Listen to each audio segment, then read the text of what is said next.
Welcome back and thank you for joining us. It's time to review the front pages of our national dailies and get to see what made it there. We have Daily Trust as a start. Tinubu abroad 22 days in 1 month, and that's on pages 4 and 6 of the Daily Trust newspaper if you want more on that story.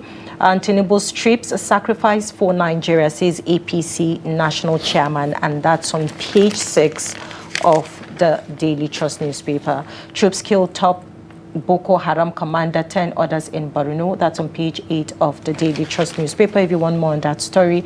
Kaduna abduction, 80 escaped, 86 still missing. And that's on page 10 of the Daily Trust newspaper. Boat mishap, NIWA launches safety campaign in Niger, still on page 10 of the Daily Trust newspaper. And terrorists set police station ablaze, kidnap 6 in Niger State. That's still on page 10 of the Daily Trust newspaper. Do want to grab yourself a copy and stay informed. All right, next up, we have the Punch newspaper right in front. Travels presidency spends 34 billion naira on forex in 2 years. Foreign trips, aircraft maintenance costs fall as FX purchases plunges 83% in 2025. That's on page 2 of the Punch newspaper. Coup, I was marked for arrest assassination, says Defense Minister. That's on page 16 if you want more on that. Defense headquarters faces heat as military personnel bypass airport checks. That's on page 2 of the Punch. Health workers strike grounds hospitals. That's on page 8 if you want more information. Now, at the bottom, we have Osun Assembly, APC chairman clash over local government funds. That's on page 8 of the Punch newspaper. Makoko demolitions, Lagos Assembly to meet community leaders on Tuesday. That's on page 5. We have Owando records 3.2 trillion revenue amid oil production surge. That's all on the Punch newspaper. Make sure you grab yourself a copy and stay informed. Next up, we have Nigerian Tribune. West African leaders meet in Ghana, agree on regional security framework, say region now global epicenter of terrorism, violent extremism, and that's on page 2 of the Nigerian Tribune. We also have at the top, Osun Assembly vows to recover all diverted local government funds, restate oversight, legislative power over local government areas. That's on page 23 of the Nigerian Tribune. Free meters, discos defy minister's directive, focus on band A customers. That's on page 5 of the Nigerian Tribune newspaper. Concern over huge cash outside banking system despite surge in digital transactions. That's on page 5 of the Nigerian Tribune. You also have oil spill, Ijaw youths threatening to shut down oil facilities. That's on page 3 of the Nigerian Tribune newspaper. All discovery at Eba, Ogun government reaffirms jurisdiction, cites legal historical evidence. That's on page 2 of the Nigerian Tribune newspaper. Oyo National Park Office, police arrest 7 suspects. A story is on page 4 if you want more on that headline. We also have Labour Party holds congresses in March. Oti Usman urge Aburi others to sheath swords, seek reconciliation. Party wishes Obi well in ADC. Your victory is temporary, Aburi's camp replies, and that's on page 22 of the Nigerian Tribune. And lastly, my team will continue where I stopped in 2027, says Makinde. The speaker will be Loud's government, for uplift of state. That's on page 2 of the Nigerian Tribune newspaper. Grab yourself a copy to stay informed. All right, next up, we have the Guardian newspaper right in front. Nigerians turn to survival businesses as formal jobs dry up. That's on page 6. At the top, we have Obi faults Tinubu on multiple foreign trips 2027 agenda. That is on page 3 of the Guardian newspaper. We have Tinubu's reform saved 27 states from collapse, says Minister. That's on page 3. House Defense delay in passage of Electoral Act Amendment Bill. That is also on page 3 of the Guardian newspaper. Reactivate standby force against Sahel threats, Tinubu tells ECOWAS. That's on page 3 as well. HIDA asks United States to sanction Nigerians linked to security funds diversion. That's on page 5 of The Guardian. 2027, Atiku holds talks with ADP leadership amid Obi Kwankwaso alliance rumor. That's on page 6. We have terrorists raised church police station in Niger. That's on page 9 of the Guardian newspaper. Osun Assembly vows to recover diverted local government funds. That's on page 7 if you want more. We have investors, farmers lament as agric sector loses 5 trillion naira in 2 years. That's on page 9.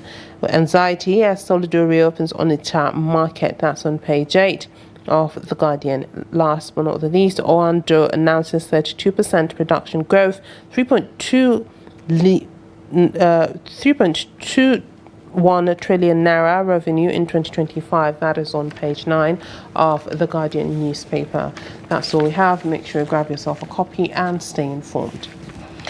All right, joining us this morning to review the front pages of our national dailies is former Director News, Voice of Nigeria, Ben Shamang. Thank you for joining us this morning. I hope you had a restful weekend.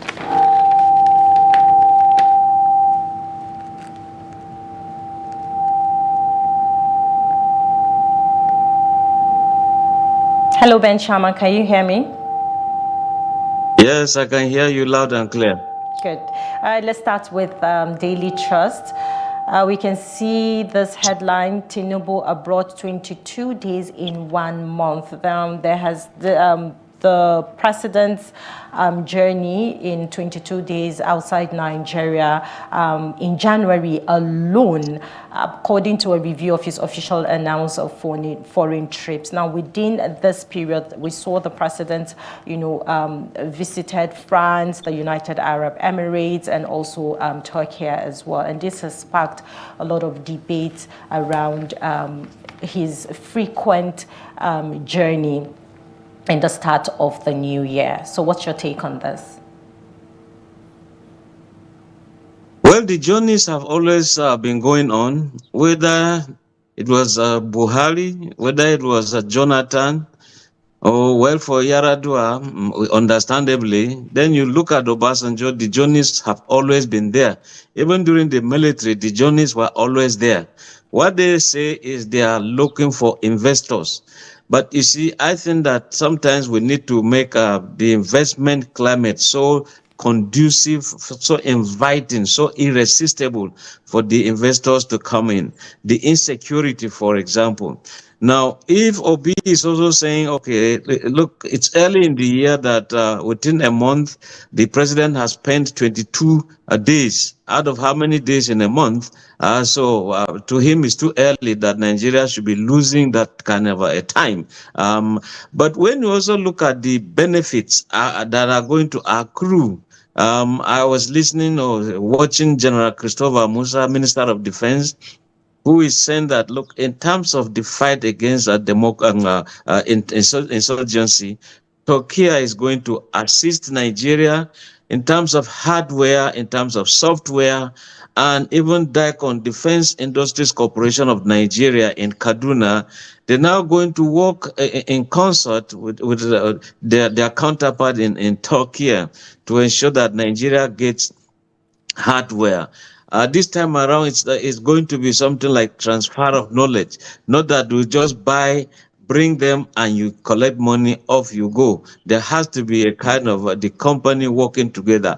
Outside that, if you looking at the volume of trade, they're saying most likely $5 billion will be involved in all these deals. So I think it's a good thing. But again, where are the committees to work on all of that? Yes, one was set up, but at their time frames.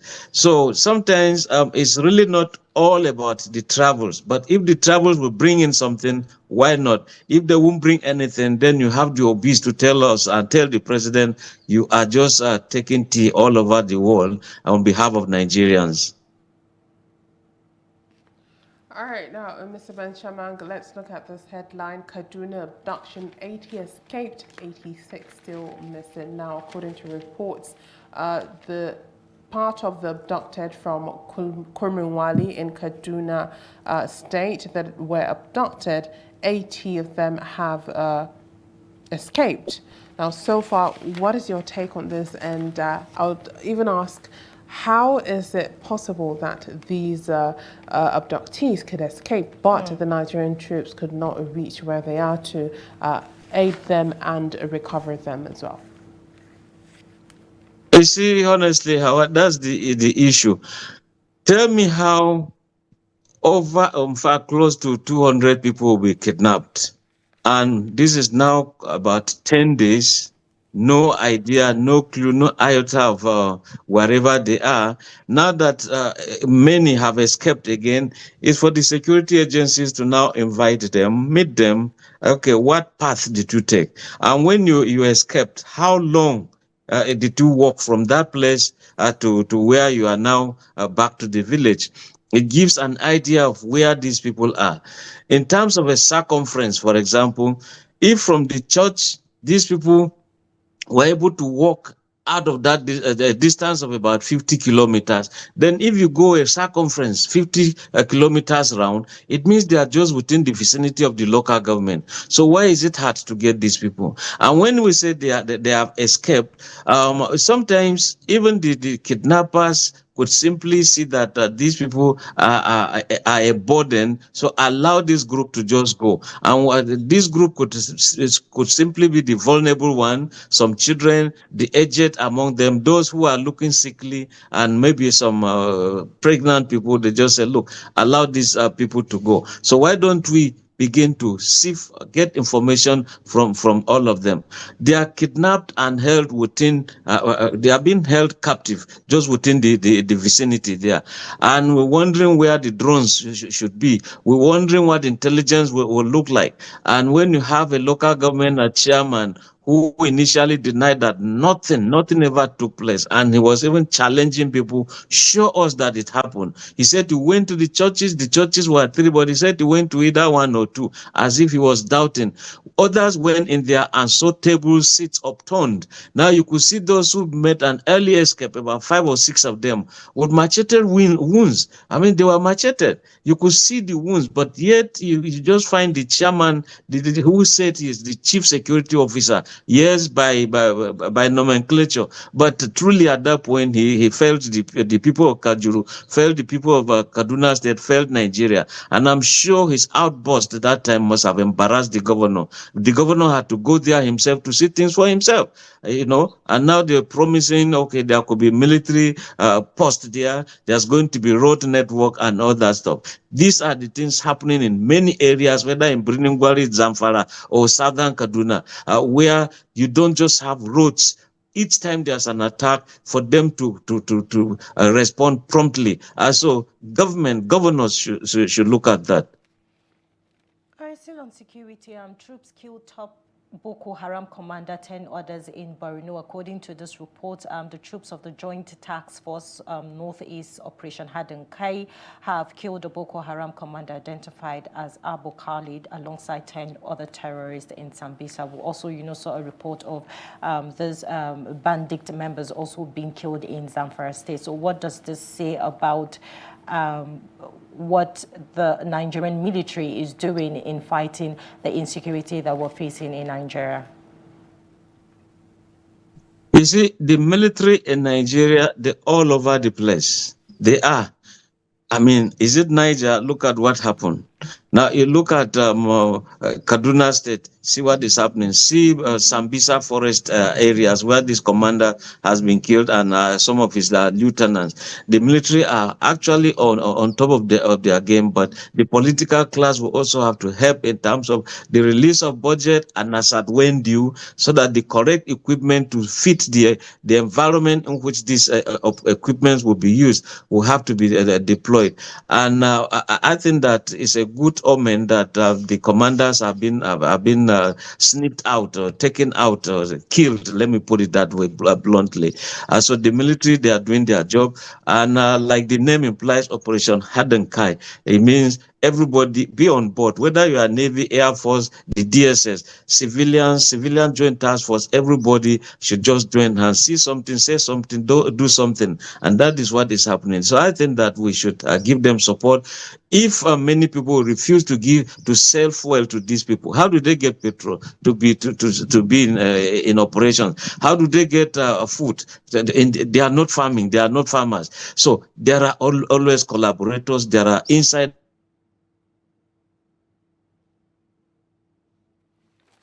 There are miscreants who indeed feel to thwart the progress being done so far, so that this war to them will have to continue. There's what you call the economy of the war. Some people will smile to the banks because there is a war. If it stops, they've stopped getting money. So it's bad business when the war stops to them. But it's good business to the good conscience, people with conscience in Nigeria, that the war should end. Now, let's turn our attention to politics. Now, according to this story, Peter Obi has declared to run as presidential candidate in 2027. Now, he declared that he will contest, insisting that he has no intention of playing a secondary role. Now, what is your take on this, and how do you think it will pan out in the ADC? Well, there's already the permutation that Kwankwaso will join hands with him. Kwankwaso has presidential ambitions, just like Obi has presidential ambitions. Rotimi Amechi has, don't forget. Atiku is there waiting, and many others on the list. But for the time being, those who are stealing, let me put it this way, stealing the headlines, is this Peter Obi, Kwankwaso permutations. Would they join hands? Well, if Obi is now saying, look, he's not ready to play second fiddle. In other words, he doesn't want to be any vice presidential candidate. And should they win, he doesn't want to be vice president. What about having Kwankwaso who is also sticking to his own guns and demands, and his followers are saying, look, you are supposed to be the leader. Let every other person support you. In other words, let Obi be your vice. So if it's going to be so, it means that that camp is not yet Uhuru, not yet freedom. They've not seen the political light yet. So it could be a plus for APC. That will say, okay, let them continue fighting where we gain the grounds. And like I said, whether it's ADC or APC, they have to do a lot of awareness campaigns, because party is not going to be about the photograph of candidates. It's going to be party logo. So they have to begin political awareness to ensure that, look, this is our logo. This one will say, this is our own logo, so that followers will not confuse themselves. And when you look at, if you table them alphabetically, ADC will come earlier than APC. APC will be down the ballot box. So it has to be a lot of awareness campaign, truly, that those who are for ADC, look, All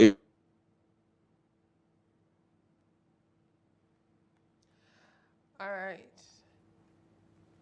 I believe we lost Mr. Ben Shamang, but even so, we thank him for shedding so much light and reviewing the front pages of our national dailies this morning. And with that, we've come to the end of Daybreak. Thank you to all our viewers, those that called in, and our guests as well. Make sure you tune in tomorrow morning at 8 a.m. so you don't miss out on everything engaging and interesting right here on Daybreak. I am Hawa Adam Kiawa. Thank you for watching. And I follow Trust TV on all social media platforms and subscribe to our YouTube channel for more news and programs. So have a great day and stay safe. Bye-bye.